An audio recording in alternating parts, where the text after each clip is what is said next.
नमामि शम्भुं पुरुषं पुराणं नमामि सर्वज्ञमपारभावं नमामि रुद्रं प्रभुमक्षयं तं नमामि शर्वं शिरसा नमामि।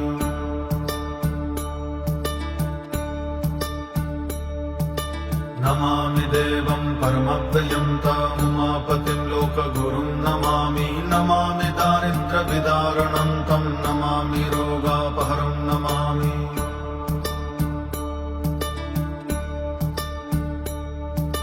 नमामि कल्याणोचिन्त्यरूपं नमामि विश्वोद्भवीजरूपं नमामि विश्वस्थितिकारणं तं नमामि संहारकरं नमामि।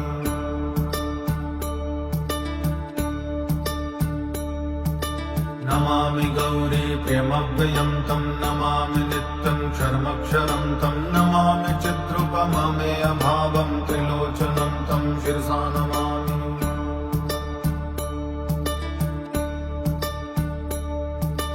नमामि कारुण्यकरं भवस्य भयङ्करं वापि सदा नमामि नमामि दातारमभीप्सितानां नमामि सोमेशमाधव।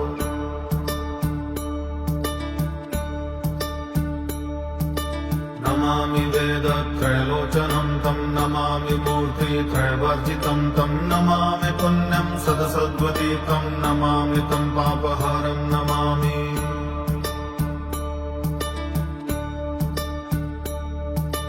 नमामि विश्वस्य हिते रतं तं नमामि रूपाणि बहुनि दत्ते यो विश्वगोप्ता सदसत्प्रणेता नमामि तं विश्वपतिं नमामि।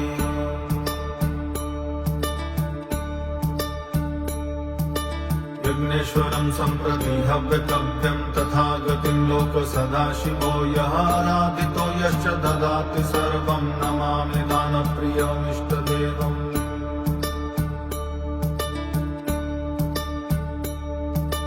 नमामि सोमेश्वरमस्तु तन्त्रमुमापतिं तं विजयं नमामि नमामि विघ्नेश्वरनन्दिनाथं पुत्रप्रियं तं शिरसा नमामि।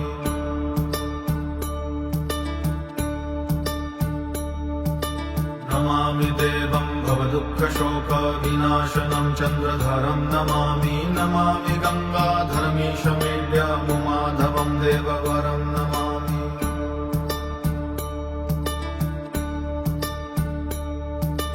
नमाम्यजादीश पुरन्दरादिसुरासुरैरचितपादपद्मं नमामि देवी मुखवादनानामीक्षार्थमक्षित्रितायं य ऐच्छत्।